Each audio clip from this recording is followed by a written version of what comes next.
So I've had questions on these Ziploc containers and whether they're good for cold soaking, and yes and no. So I think they're used a lot for making jams, maybe freezer jams, I don't know. If you were to fill these with water and shake them real good, you'll get some leakage. But I'm just careful. Like here I've got ramen, PB2, mushrooms. I've been soaking this for, I don't know, half hour, 45 minutes in my pack, but I set it up, make sure it's not gonna fall over.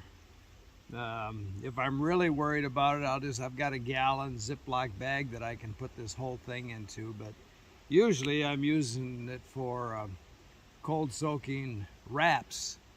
And I have that, meat, all the spices, everything in a Ziploc. So I just add water to the Ziploc, put that in here, then put the cap on. So I've got, double insurance. It's not going to spill in my pack. A Talente jar, too small for me. I eat more than that. And I use these for, when I was carrying a stove, I would put hot drinks in this. But now it's pretty much for cold soaking. In the morning, I'll have my cereal in here.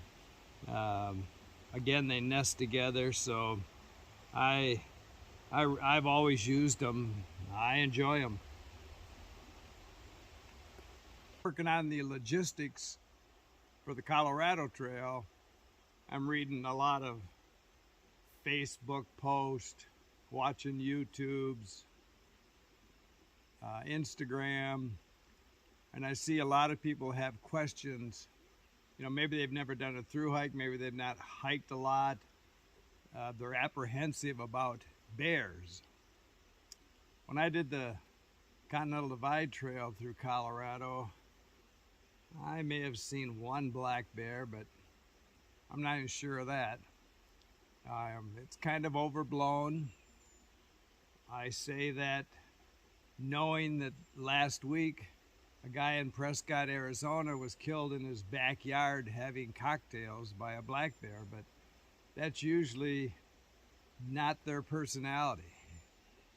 Normally, and every encounter I've ever had with a black bear, and I've had a lot of them, they're afraid of me. I mean, they see me and they go off like a shot through the woods.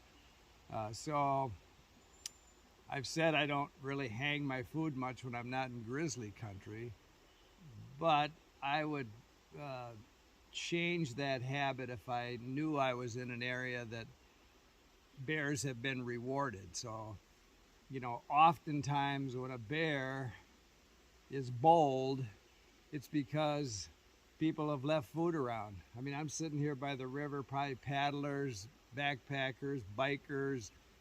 There's fire pits around here and bits of food in it where people have left it. So you can't control people. And so then you can't control bears. Once they've had a reward, campgrounds like this are probably like a paper route for them. They come back time and time again because they get rewarded time and time again. And then they get habituated, and then they get dangerous. So you never know when you're going to run into one of those dangerous bears. So if I was someplace where I thought I was going to be camped in an area like this, here, if I camped here tonight, which I'm not, I'd hang my food. My mode of operation, usually when I'm hiking, is, especially in the summer when I've got light late, I will eat like 6, like right now, 5, 6 o'clock, and I'll hike another 2-3 hours. So I'm 3 hours away from where I've eaten. My food doesn't smell that much. I don't cook. Even if I cook, it's freeze dried. And so I'm usually just finding a little hidey hole where bears haven't been used to people. And when I leave no trace. If everybody left no trace, these bears wouldn't get rewarded. Every bear would run from you when you saw them, but that's not the case. So you know, you have to make your own decision. On the Colorado Trail, most of the time I'm going to be sleeping with my food in my tent, but I'm not telling you to do that. Again, I don't cook. I don't have really smelly food. A lot of it is vacuum sealed. Not that a bear can't smell all of that, but I would have to see signs or hear stories that a bear has been in the area causing problems before I would hang it. And a lot of times you're in a high country where you can't hang it anyway. So in that case, for you, if you wanted to stay away from your food, you know, just put it in a bag and put it away from your camping area, and, you know, sacrifice your food to a bear if he does find it. But I don't know. I'm not telling you what to do, but I want to negotiate. I do want to eat my food. Keep smiling.